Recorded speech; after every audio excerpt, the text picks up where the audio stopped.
This episode is powered by denmeditation.com. Though meditation is the primary focus, the bigger goal is for people to understand and love themselves, thus creating more harmony in the community at large. To find out more about Den Meditation's teacher training programs, retreats, and all things Den Meditation, go to denmeditation.com.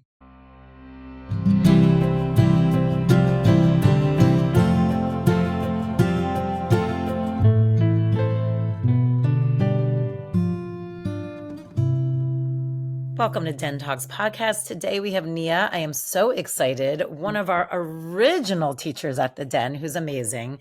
If you've ever been part of anything she's done, her Akashic Records or your Reiki classes, holy cow. I've said this last time, like the energy in those classes is insane. Like you just being in your presence when you tune in like that, you feel it in your entire body. So I'm so honored to have you here to do the July forecast. And I am just so happy to see your face because it's been so long. So I'm so appreciative that you're joining us. And I really can't wait to hear what's in store for July. And she was really cool to tell us. This is exciting that she's going to open up the records here. So we're going to listen to the July forecast unfold. Yeah, I already opened and got a little teaser of what's going on, but I think it's best to open up the Akashic Records. And what I'll do is I'll open up the Akashic Records for anyone and everyone who ever listens to this recording. And so it's going to be about July for everyone, but it will be, kind of tailored to this group that listens. So that would be pretty cool. I love that. Awesome. Yeah. And to open the Akashic Records, I say a ceremony. There's a little time where I'm silent offering that ceremony. I close my eyes, but I will open them again. And yeah. Should we jump in? Yeah, we'll join in silence with you. Okay, sounds good. I open the records in love. I open the records in light. I open the records for the greatest good of all. I invite all Akashic beings, angels, guides, masters, and teachers of this group to be here now. Invite all guidance, all knowing, and all truth to be here for this group. And I ask that a channel of connection be established for all love, light, and healing to flow from the Akasha to this group now. The records are open in love. The records are open in light. The records are open for the greatest good of all. So they are saying, get ready. Because the beginning of the month has a lot of energy on it. It's they're showing me it's like a culmination of this year's energy. It's really peaked. It's really high. And I know, there's a Cyrus gate that I read about somewhere, and they are saying there is a connection to that there's just this energy that's going to be being poured in during the month of July that's really activating and opening. And it does feel like a very transformative kind of month. The energy will get a little more grounded, get a little more not as high as we move towards the end of the month, but especially that first week of July is going to be really activating, really opening. And some people are going to be like ding and jazzy, and some people are going to be like, oh my God, I need to lay down and take a nap because it's a lot. Let's see what else they have to say about this month of July. Okay. Well, okay, that's fun. They're showing me it is a peak kind of month, especially at the beginning again. And so they're showing me like that we're looking back. So we're at this peak, and so we can see all around. And we're looking back, but the only reason we're looking back is to bring all of us forward to really, it is as we kind of cross this threshold in July, it's really a time to leave anything that is not serving us, and any patterns, any habits, any old stories, any energy, anything that is not serving, to really leave that in the past, because it does feel like a bit of a blank slate. As we look forward, it's like they're reminding us to remember that we really are the creators. We really are the choosers, more than we realize. Yes, there is a lot that we need to partner with and co-create with, and yet there is so much of us that is really in charge of what our life looks like. Now things happen. I know, personally, I know that things can happen and kind of get in the way, and maybe even to a certain extent, there's times when our life goes on hold a little bit, and we're in a pause or in a waiting period.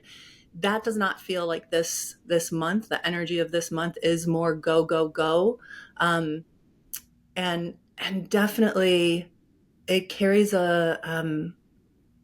it feels like who you are at the beginning of July is going to be feel different than who you are at the end of July. We're always more in every moment. We're always shifting. We're always changing. We're always growing. And yet July does have a lot of transformation energy on it. Well, they're showing it is a watery month. The emotions can run a little high this month. That probably has to do with it being Cancer season. Well, it's fun because they're saying they're like get ready. It's like the world is transforming more and more. What I've been told by the Akasha and by some other beings is that we're moving out of the age of separation and into an age of union. And it was fun. It's been a while now. They talked about how all the stuff is coming up to the surface. They it's kind of gross, but they called it the pus phase, when you Yeah. have an injury and it's like the medicine gets poured in and the stuff starts coming out and it's kind of gross and yucky, but it means it's healing. And so there's still a lot that's releasing. There's still a lot that's coming out, and it looks really messy and it looks really awful. It looks it's yeah, it's hard to take in. And yet we really have crossed over, and we really are there is no the momentum is so that we really are moving into union. And it does feel like July is another stepping stone to more of that. Let me see if they have anything else.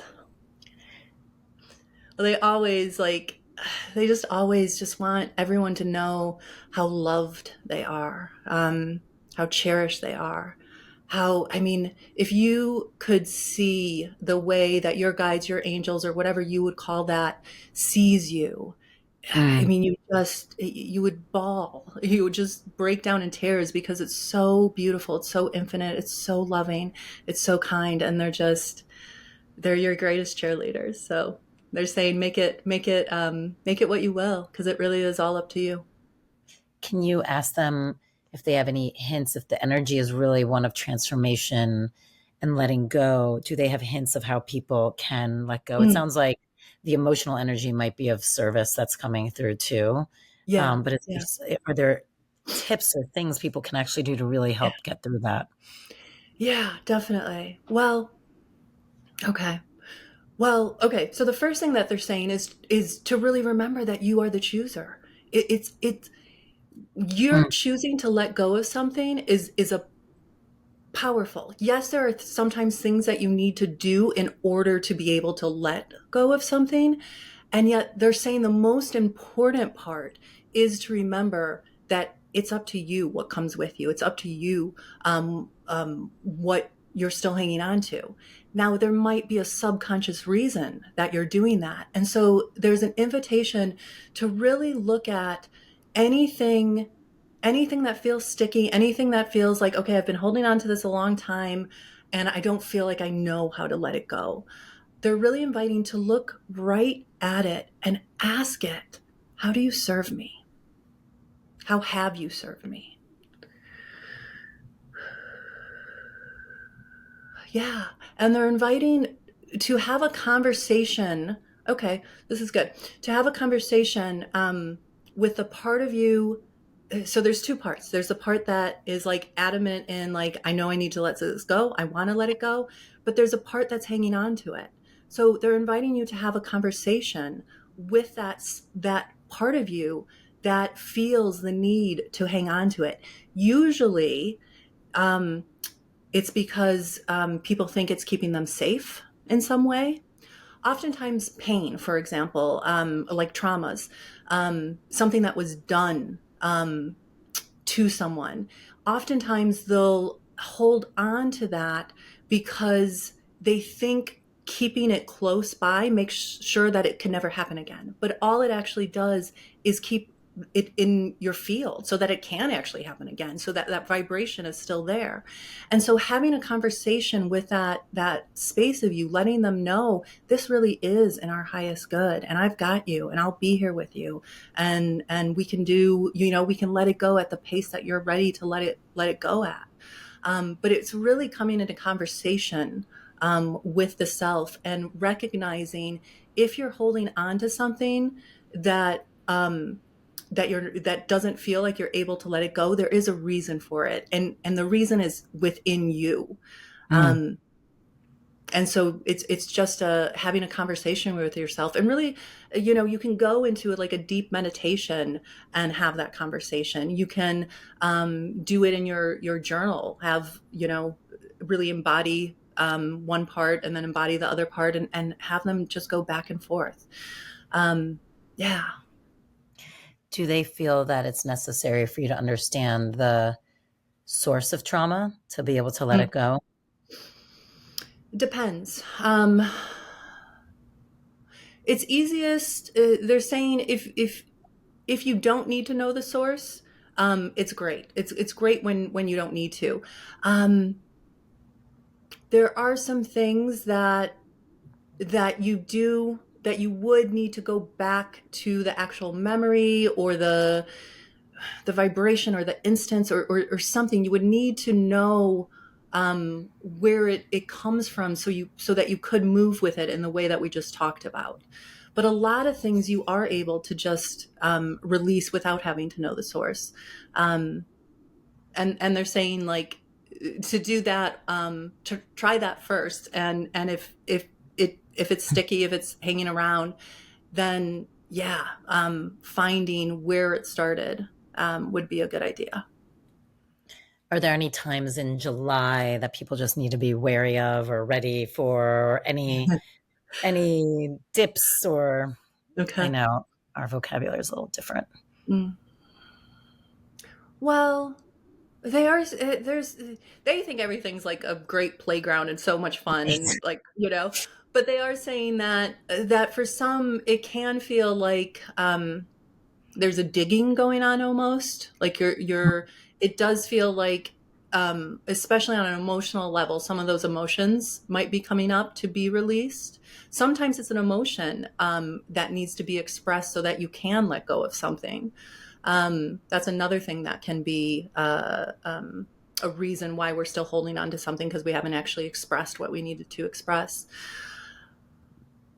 I'm smiling because they're like, they don't ever want us to be wary, you know. Um, but they are showing, and they understand that it's all not rainbows and sunshine, and some of it does feel very arduous and hard and painful. And it in transformation, oftentimes, and it doesn't have to be this way, and I think we're going to change this as we move forward. And often in transformation, sometimes things can get a little loud before they release. Mm. All right. So a month of transformation, a month of high energy, but with that can come a lot of emotion Hmm. and can be difficult for people as they release, but it's a beautiful thing, it sounds like, Yeah, because it is up leveling us in an amazing way. yeah, absolutely. Hmm. Anything they can say globally, like without Mm, specific, like, are we any direction shifts, yeah, any? yeah. Let me see what they.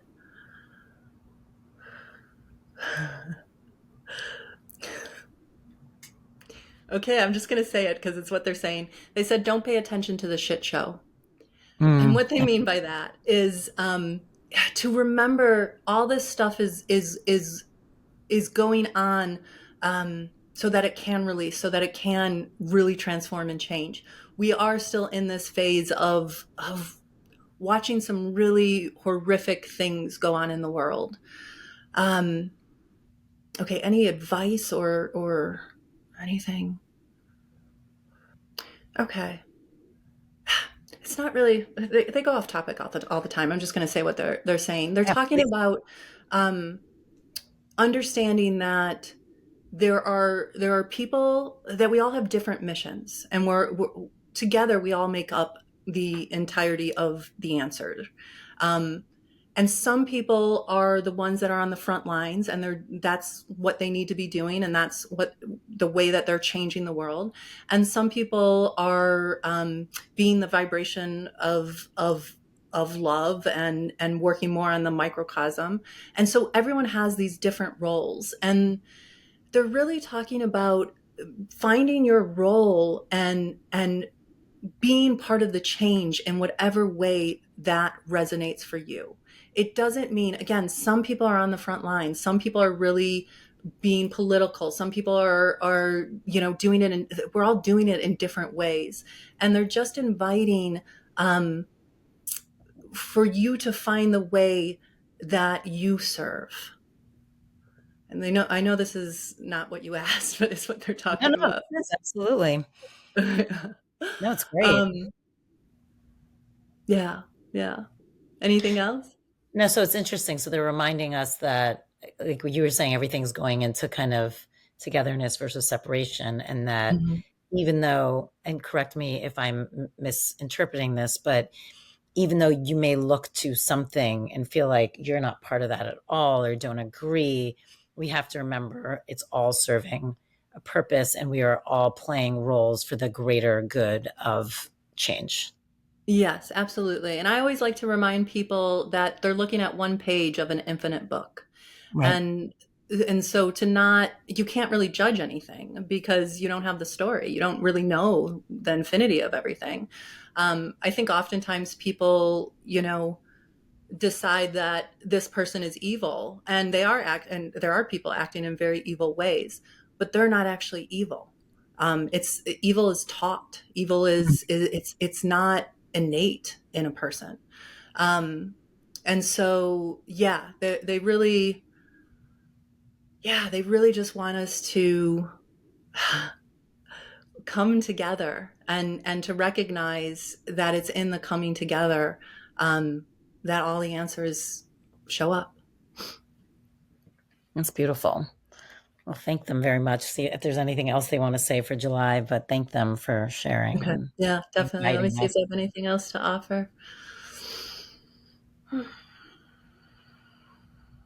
Yeah, it's just that infinity of love again. Yeah, beautiful. Thank you. I send love and blessings to the Akasha and all beings. I close the records in love. I close the records in light. I close the records with the greatest of gratitude. Hmm. Thank you. Thank you for that. I can Yeah, see yeah, in your face when definitely you my do the pleasure. records, you get like energized, it looks like.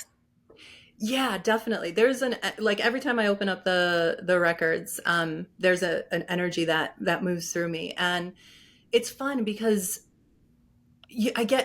they're so passionate that I get passionate.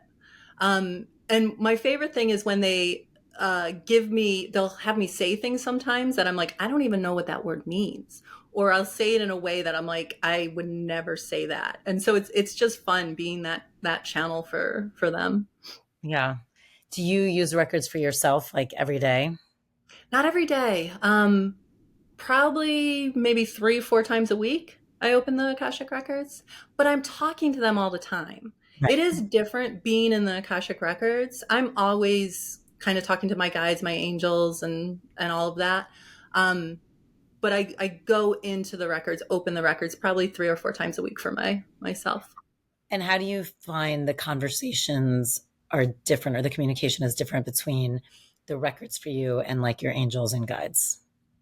Well, it's more the energy is different. It's like every time I open up the Akashic Records, I feel that unconditional love. I feel that healing energy moving through me.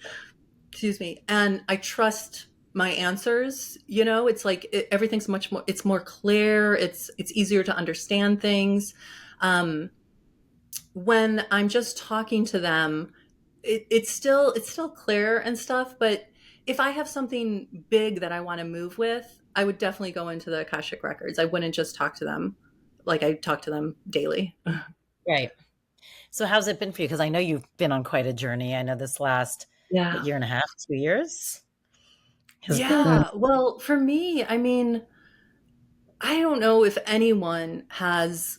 move through these last 4 years or however long COVID has been, once COVID started, and hasn't transformed dramatically. I don't know anyone. I can't imagine anyone who hasn't transformed dramatically. And I think for many of us, it hasn't been an easy journey. And I know for me, it wasn't. I got sick and I didn't know what was wrong, and I couldn't get the information for whatever reason. I couldn't get the information from the Akashic Records or any of my other sources, and I was pretty sick for a year and a half or so. And I found a Band-Aid answer, which helped for a while. And then I finally found out that I have Hashimoto's and got a medication and am like back to being myself again, which is nice. So what happened? Like, walk me through it. You were in Florida, right? You'd moved to Florida. I was in Florida. I had created all this space. I felt like what I thought I was coming into was really this big time of expansion in my business. I was hiring all these people to do these different things. I had stopped teaching at the den, the regular weekly class. I had not gotten rid of, but let people know that I wasn't going to be doing the weekly session, some of my weekly sessions, and I thought I had made space for this expansion, and I did in a way, but it just wasn't the expansion that I was thinking. I actually went into a really deep depression. I had no energy whatsoever. Oh, I was depressed like I haven't been. For me, I had a lot of trauma as a child and a lot of depression when I was younger, and I do have brain chemistry that is chemically depressed, whatever you want to call it. When I did Reiki and the Akashic Records and everything, the depression was gone. I just didn't have it anymore. And so it was very alarming for me knowing that I've done the work, yes. and to all of a sudden be in this it was bad. I'm going to be honest. I was telling God, we need to figure this out or you need to take me. I'm not the kind of I would never, of course, kill myself or anything, but it was bad enough that existing was very hard.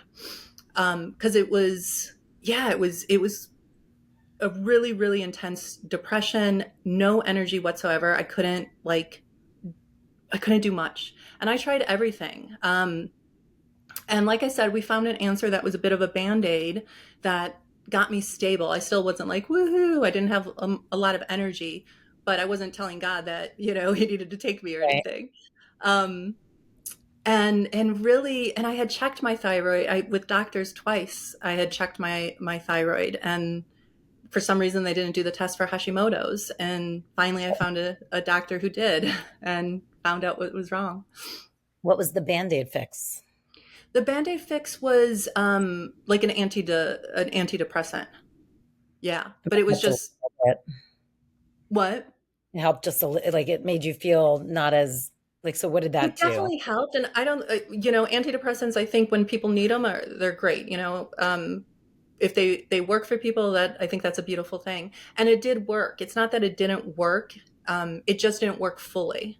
It was very helpful for me. It was.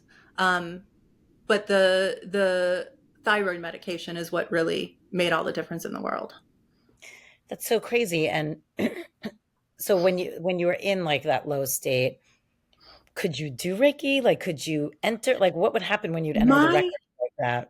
Yeah, I was doing much more self-healing. I really took a step, and I was lucky that I was able to take a step back from work. Yeah. Um and I used all my tools for myself. I gave myself Reiki all the time. I was in the Akashic Records all the time. Um I did I would still do some things because I love my work, but even that it was hard. It was Pleading, sure. what? Depleting, I'm sure, also. It was depleting, and it was I didn't have, like, my passion was gone too. When I say, like, I was not myself in any way, shape, or form. Yeah. So tell me, when you would do Reiki even for yourself or go into the records for yourself, Did it feel harder to do that? It felt not the Reiki, but I was pissed.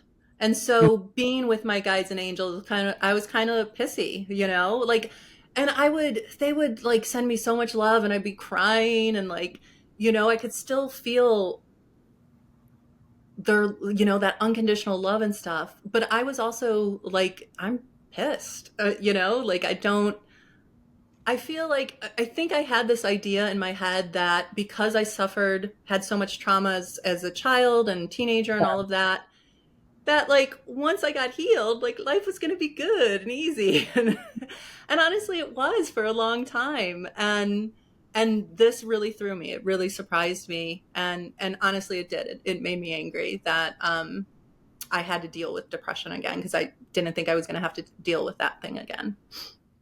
So when you would go in the records and ask for like answers, what would you get? Nothing. Just nothing. Like not not Nothing. not even like a we can't tell you now, just like a nothing. I couldn't get the answer. And this happens sometimes where there are things that you go into the records for and ask a question and it's like crickets. Um and I think I always try to look back and see what I've gained from something, and I have gained a lot. Even though it was extremely hard and I wouldn't wish it upon anyone. And I don't feel like we need to learn through suffering. I think there's better ways to learn. I did gain a lot. And so I think it was purposeful. Um, my relationship with my parents, like they supported me so much throughout it. Like I'm so close to them now. We talk like every day. Like that's a Mm. beautiful thing that came out of it. I've transformed. I feel like a very different person than who I was 4 years ago, in a good way. I can And like hold more. mm. Yeah. And what else like when you say so you feel like you've transformed, but what did you get? What else did you gain? I gained more, like, I've always had empathy, but now I feel like the amount of empathy that I have is like double the amount that I had before. Mm. Um, I feel like I gained, understanding that life can be hard and that's okay. Um, I know now, and again, it seems a little silly, but I think I really thought that like, oh, I had all my bad stuff. Now it's only going to be good stuff. And life right now isn't like that. There are hard times. There are bad things that happen and pain and things that have us suffering and whatnot. And I think I'm just more capable of moving with it in a way that I'm still there. Right. So what did like obviously you said you were depressed. What were Mhm. other things going on that you were like something's wrong here? It was the depression, the lack of energy, the brain fog. Um, those were the three main things. And I thought it was like, I'm like, maybe it's just perimenopause. Um, So you're like because, just went to I checked most everything. people Yeah, have perimenopause. Hashimoto's. Right. Yeah. Yeah. Cause I had checked, the doctors told me physically I was okay. So I really didn't know what was going on. And, yeah. So I think I attributed it. I just thought it was perimenopause. I was like, it must just be perimenopause. So what was different? Why did you seek a different doctor out? Like how did this change happen for you? Basically, it was interesting. I got an answer the first time someone told me about testosterone therapy. I was like, oh, I need that. And I thought that was going to be the answer. But the answer was, it was that doctor that I went to get the testosterone pellets. He was the one that said, you're, because he looked at all my blood work and stuff, and he said, I want to check your thyroid a little bit more. And so he was the one that found it. So it was more like the testosterone helps too. The testosterone pellets, are great for perimenopause. But that wasn't the issue. The issue was really the the Hashimoto's. So what is like with Hashimoto's, why does it come like is this something that just comes on suddenly or is it something It you always can be have in genetic. place? And then Yeah, it can come on suddenly. And I read that it can take up to 4 years to diagnose not just Hashimoto's, but any autoimmune disease because the symptoms, are so different or, sorry, sorry, something's going on with my computer. Okay, sorry. Um, yeah, so, so it only took me 2 years, I guess. So I'm lucky. right. And then where did the move come into play through all of this? Well, that was interesting. St. Pete, I loved. It's a beautiful, beautiful city.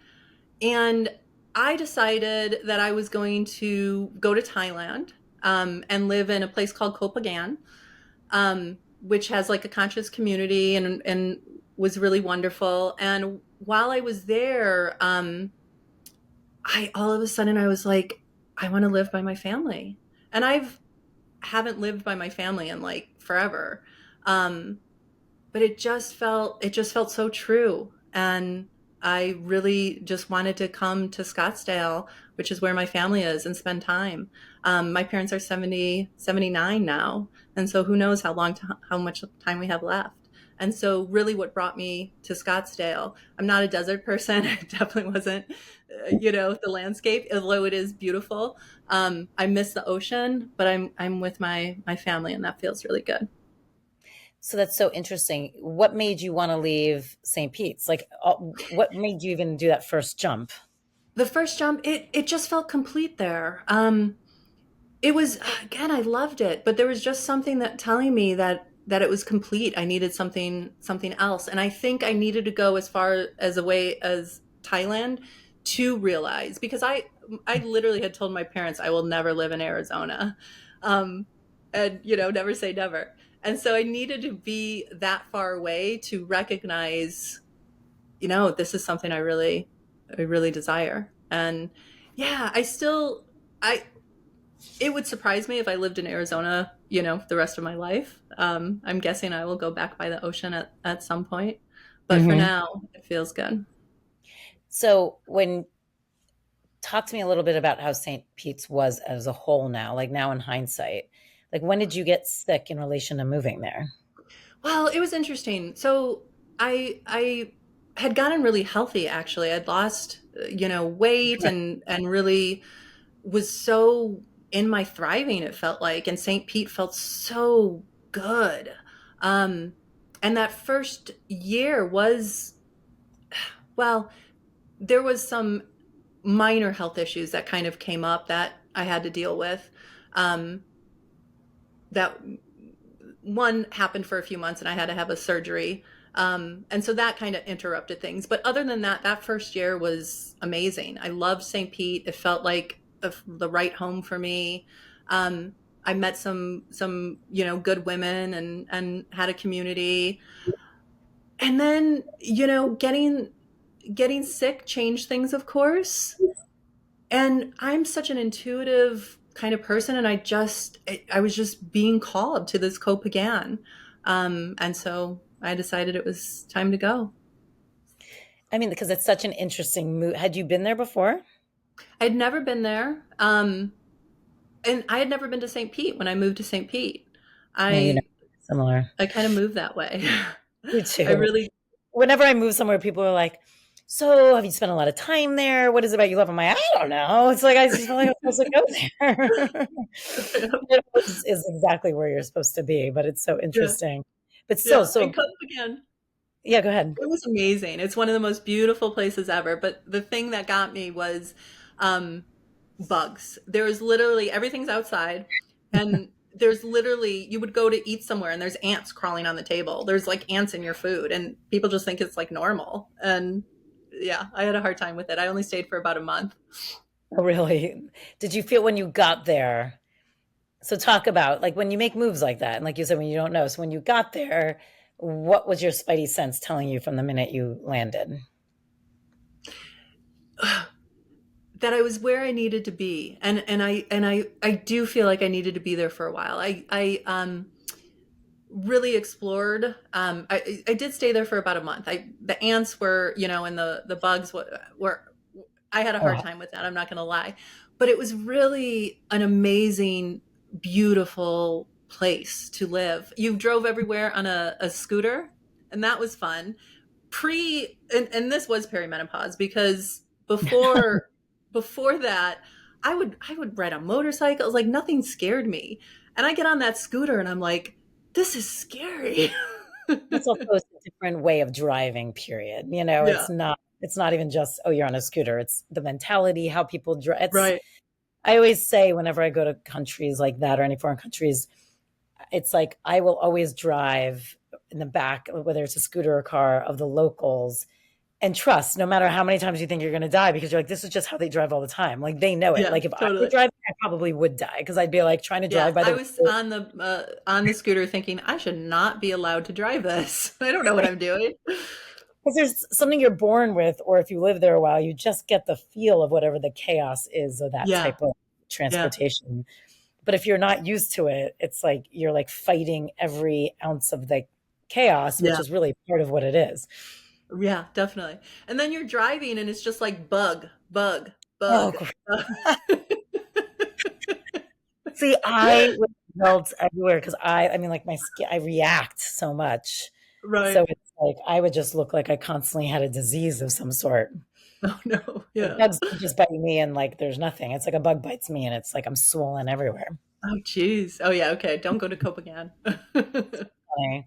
So, but were you, when you were there the whole time, and yes, you knew you were supposed to be there, did you have a feeling the whole time you weren't going to be there long? Yeah. Or could you feel that it was settling? Yeah, I started recognizing that it wasn't going to be, because I thought I was going to stay for 3 months, and I started recognizing pretty quickly, like, no, this isn't going to be that. But I found a new modality called inner dance. I had a really powerful movement with it, and when I had that movement, I was like, oh, this is why I came. And then I did the training. When I came back to Scottsdale, I did a training, and so I have a new modality called inner dance. It's it really works with the Kundalini energy, Hmm. and yeah, it's a beautiful modality. So I definitely gained by going there. What did it move for you? I literally, during the inner dance, it opened pathways. I felt energy moving in places that I knew it had been stagnant and not moving for quite some time. Um, it was this beautiful lady. It was a two people who were facilitating, but this lady was a medicine woman, and she just came over and she touched like two spots, and all of a sudden I just felt all this energy moving down my arm, down channels that I knew it hadn't been moving down, and down my legs and everything. And I was like, oh, there I am, a little bit more. Wow. Yeah, And did you have any awareness of what it was that was stuck? I didn't. Mm-mm. I've learned so much of, even in my own works, half the time, like, I'm like, I don't know what we just moved, but it was huge. It was big, and I just have to trust, I trust what I'm channeling and what's going on and the movements that happen and stuff. And sometimes I know exactly what moves, and sometimes I have no idea. So when you decided to come back, did you decide to come back to Scottsdale while you were there, or were you like, I'll just go back for a little bit and figure out how to get close?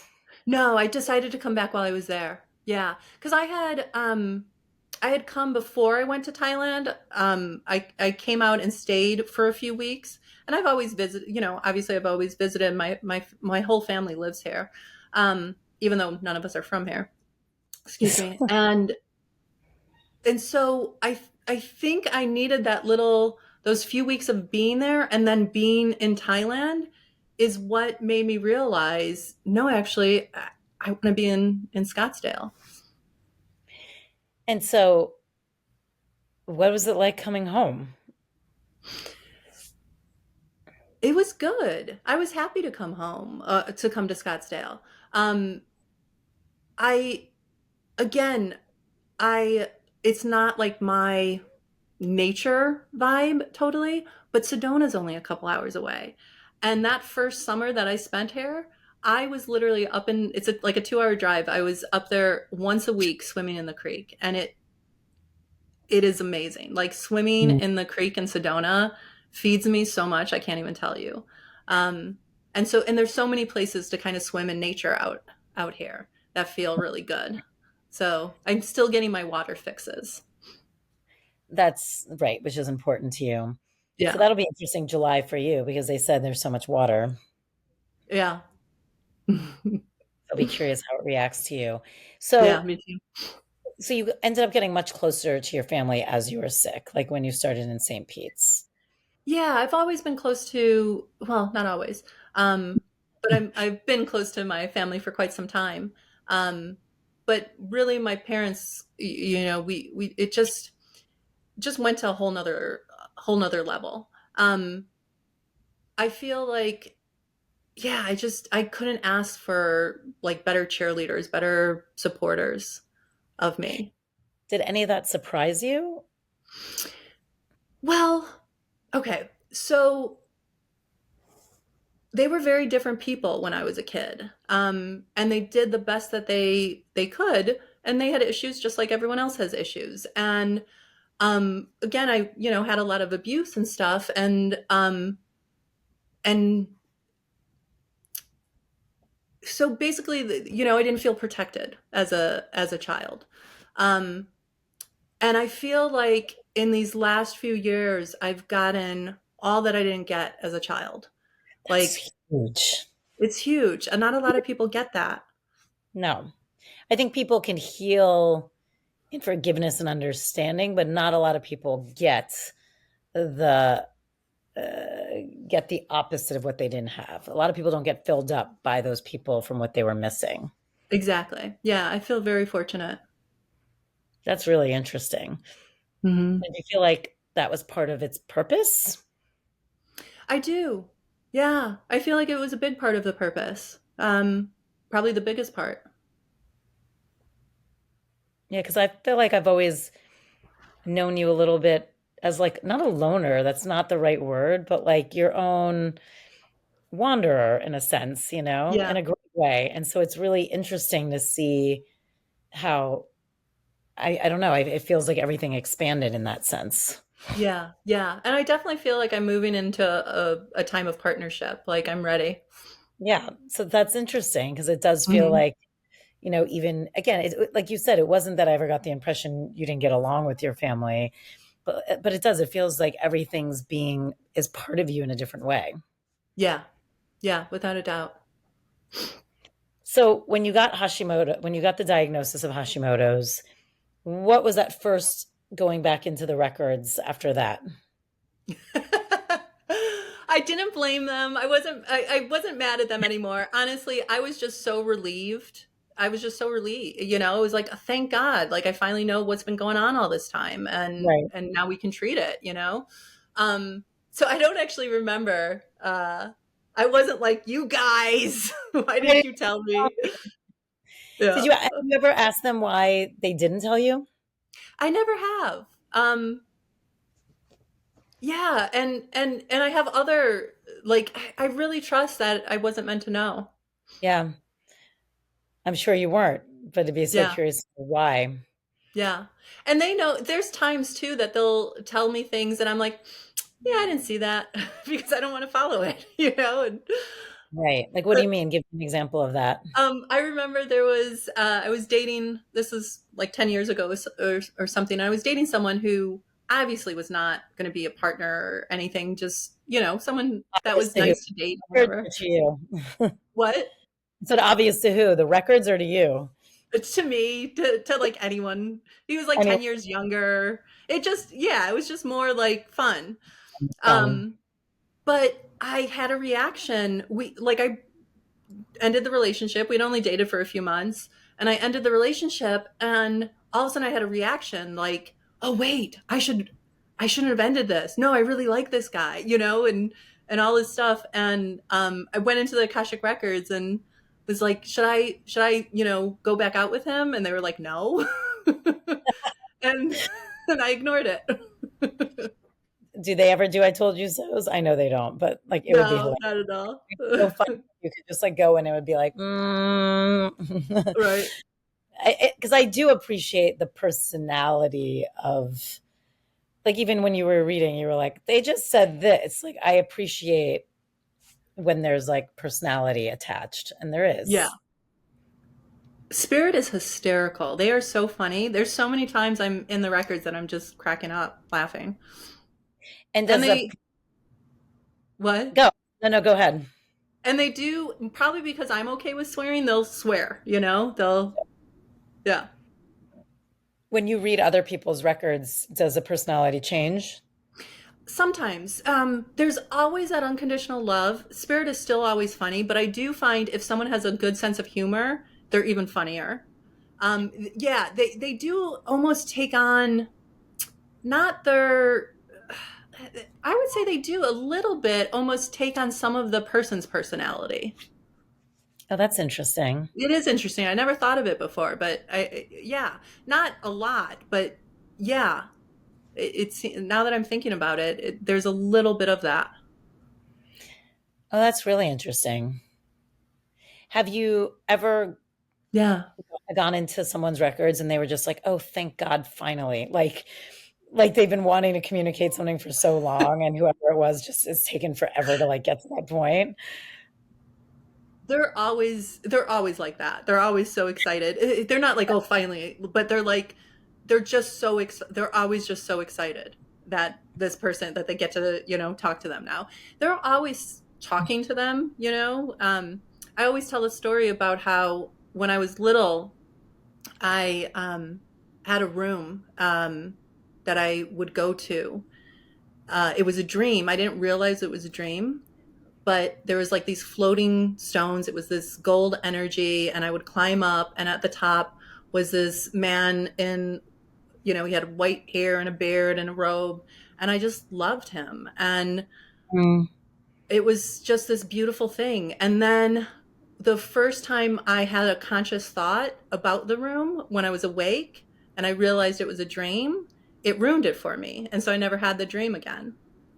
And so in my Akashic Records training, my teacher had us open up the Akashic Records for the first time, our own. And she said, now have one of your guides step forward.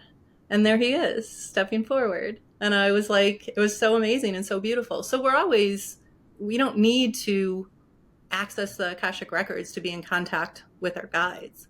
Hmm.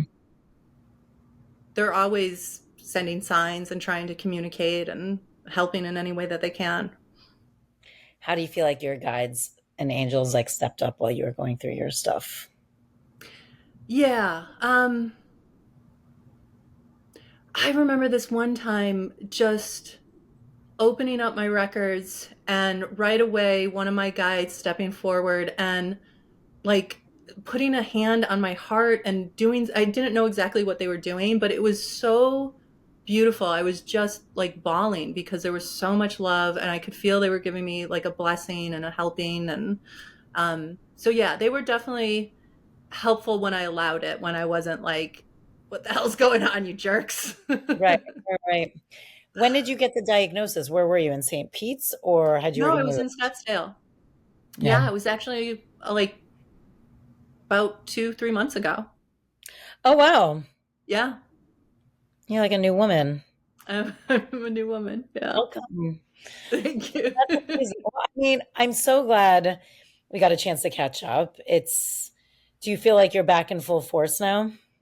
I do. I I still feel like I don't know if it's perimenopause or age or what. I don't feel like I have the energy I used to have, like Yeah. pre Hashimoto's. But the way I'm not depressed. I have energy. My brain fog's better. Like it really helped everything. So I do feel like I'm back in full force, but understanding that that force isn't the same as what it was, pre Yeah. Hashimoto's. It is Yeah. interesting. The aging thing is a fascinating thing. Yeah. I could use a little more grace. It Well, me too. It's hard. It's really hard. is Especially hard. as women, like energetically we are put through like the ringer a little bit. Yeah. Absolutely. So it Hmm. is hard. So I should have more grace too, but it's tricky. It's tricky. It is. Yeah. Yeah. Well, you look radiant. Oh, You thank you. seem super centered and grounded, and that's beautiful. I mean, I'm sorry the journey was so difficult, but it does really feel like it took you somewhere beautiful. Yeah, definitely. Thank you. Yeah, I appreciate that. No, I'm so happy that we got to see your face, and thank you for sharing, and thank you for opening the records and giving us that incredible forecast for July. You could have. It sounds like we're all in the process of some big changes. Yeah, absolutely. Yeah, without a doubt. Yeah, thank you so much, Tal. Thank you. Mwah. We'll see you soon. Okay, bye. Bye.